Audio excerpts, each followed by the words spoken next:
Hello বন্ধুরা, আপনারা সবাই কেমন আছেন? আশা করি সবাই ভালো আছেন। বাংলায় জাপানিজ ভাষা ক্লাসে আপনাদের সবাইকে স্বাগতম। আজকে আমি হিরাগানা বর্ণের 5টি বর্ণ দেখাবো, যে বর্ণগুলো শিখলে আপনারা হিরাগানা অতি সহজেই শিখতে পারবেন।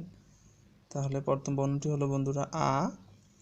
আ বর্ণটি কীভাবে লিখতে হয় আমরা দেখে আসি। আ বর্ণটি লিখতে হলে আপনাদের প্রথমে মাঝ বরাবর একটি দাগ দিয়ে দিতে হবে, তারপরে লম্বা করে নিচের দিকে একটি দাগ দিবেন, তারপরে এদিক থেকে নিয়ে একদম ঘুরিয়ে দাগের উপর দিয়ে নিয়ে একদম নিচের দিকে ছেড়ে দিবেন। তাহলে হয়ে গেল আমাদের আ বর্ণটি। আ বর্ণটি দিয়ে আমরা একটি শব্দ শিখে নেই। যেমন আতে আশি, আশি মানে পা, স্বরে আর উচ্চারণ হবে আয়ের মতো। তাহলে আমরা বলতে পারি আশি, আশি মানে পা।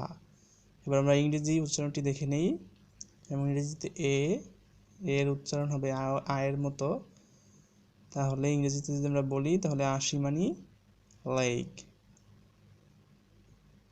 তাহলে এর পরের বর্ণটি দেখে নিই বন্ধুরা আমরা। তাহলে এর পরের বর্ণটি হলো ই। এই বর্ণটি কিভাবে লিখতে হয় আমরা দেখে নেই। এই বর্ণটি লিখতে হলে প্রথমে উপর থেকে নিচের দিকে একটি বাঁকা করে দাগ দিয়ে দিতে হবে, তারপরে ডান পাশে একটি নিচের দিকে লম্বা করে দাগ দিয়ে দিতে হবে। তাহলে হয়ে গেল আমাদের ই বর্ণটি। এই বর্ণ দিয়ে আমরা একটি শব্দ শিখে নেই। যেমন এই বর্ণ দিয়ে একটি শব্দ হলো কাই। কাই মানে শামুক। এই বর্ণ দিয়ে ইংরেজি বর্ণের উচ্চারণ শিখে নেই। যেমন ইংরেজিতে আয়ের উচ্চারণ হবে ই এর মতো। তাহলে আমরা যদি শব্দটি বলি কাই, কাই মানে স্নেইল। বন্ধুরা দেখে নিই আমাদের এর পরের বর্ণটি কি। এর পরের বর্ণটি হলো উ। উ এর উচ্চারণ বাংলা ইউর মতো। ও বর্ণটি কীভাবে লিখতে হয় তাহলে আমরা সেটা দেখে নিই। ও বর্ণটি লিখতে হলে আপনাদের প্রথমেই উপরে একটা বাঁকা করে দাগ দিয়ে দিতে হবে, তারপর এদিক থেকে নিয়ে একেবারে লম্বা ইউর মতো করে একটি দাগ দিয়ে দিলে হয়ে গেল আমাদের ও বর্ণটি। ও বর্ণটিতে আমরা একটা শব্দ শিখে নেই। যেমন উশি, উশি অর্থ গরু, উশি অর্থ গরু। আর ইংরেজি বর্ণটি আমরা শিখে নেই। ইংরেজিতে ইউ এর উচ্চারণ হবে উ এর মতো।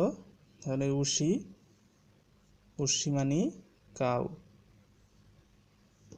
তাহলে বন্ধুরা আমাদের এবারের বর্ণটি হলো এ। এ বর্ণটি কিভাবে আমাদের লিখতে হবে সেটি আমরা দেখে নেই।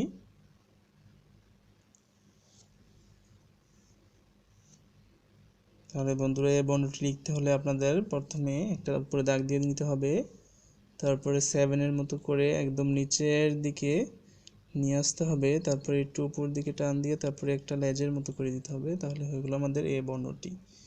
এই বর্ণ দিয়ে আমরা একটি শব্দ শিখে নেই।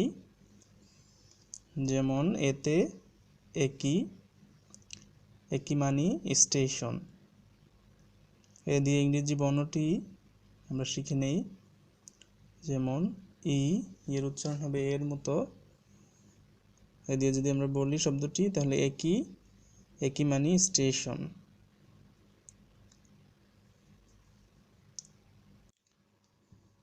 বন্ধুরা আমাদের এবারে বর্ণটি হলো ও। ও বর্ণটি কিভাবে লিখতে হবে সেটা আমরা দেখে নেই।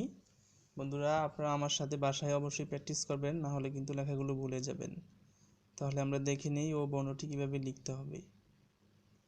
তাহলে দেখুন বন্ধুরা, ও বর্ণটি মাঝ বরাবর একটা দাগ দিয়ে, তারপর উপর থেকে লম্বা করে দাগ দিয়ে, তারপরে একটা প্যাচের মতো দিয়ে, তারপরে নিচের দিকে ছেড়ে দিতে হবে, তারপরে এদিকে একটা ছোট দাগ দিয়ে দিতে হবে। হয়ে গেলো আমাদের ও বর্ণটি, অনেকটা আয়ের মতো। ও দিয়ে একটি শব্দ হলো ওকানে। ওকানে মানে মুদ্রা। বাংলায় ও এর উচ্চারণ জাপানিজে ও। ওকানে মানে মুদ্রা। বন্ধুরা ও দিয়ে ইংরেজি বর্ণটি শিখে নেই।